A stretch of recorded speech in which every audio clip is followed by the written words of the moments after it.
నిజామాబాద్లోని Vinayak Nagar Nagar tower plot number 102లో శనివారం రాత్రి చోరీ జరిగింది. దేవసాని విఠల్ కుటుంబ సభ్యులు నిద్రిస్తున్న సమయంలో గుర్తు తెలియని వ్యక్తులు రెండో బెడ్రూమ్ కిటికీలోంచి చొరబడి 12 తులాల బంగారం 30 తులాల వెండిని అపహరించారు. బాధితుని ఫిర్యాదు మేరకు పోలీసులు కేసు నమోదు చేసుకుని దర్యాప్తు చేస్తున్నారు. తెలంగాణ వ్యవసాయ విశ్వవిద్యాలయం బీఎస్సీ బీటెక్ కోర్సులలో 2025-26 విద్యా సంవత్సరం నుంచి రైతు కూలీల పిల్లలకు 15% ప్రత్యేక కోటాను అమలు చేయనుంది. శ్రీరామ్ సాగర్ ప్రాజెక్టు నిండుకుండలా మారింది. ఎగువ ప్రాంతంలో కురిసిన భారీ వర్షాల కారణంగా ప్రాజెక్టులోకి 1,97,000 క్యూసెక్ల వరద నీరు వచ్చి చేరుతుందని ప్రాజెక్టు అధికారి చక్రపాణి తెలిపారు.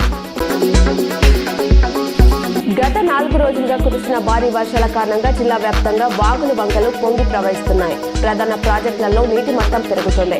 నందిపేట మండల కేంద్రంలోని శివాలయం గోదావరి ఉధృతికి పూర్తిగా నీట మునిగింది.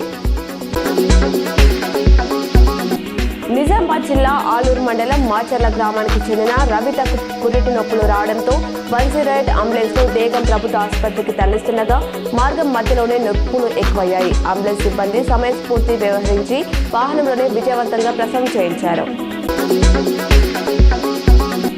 ఎల్లారెడ్డి నియోజకవర్గం గాంధారి మండలం మొడిసాసక్ వద్ద వాగు ఉధృతంగా ప్రవహిస్తూ రోడ్డుపైకి చేరడంతో గ్రామస్తులు గ్రామ పంచాయతీ సిబ్బంది అప్రమత్తమయ్యారు.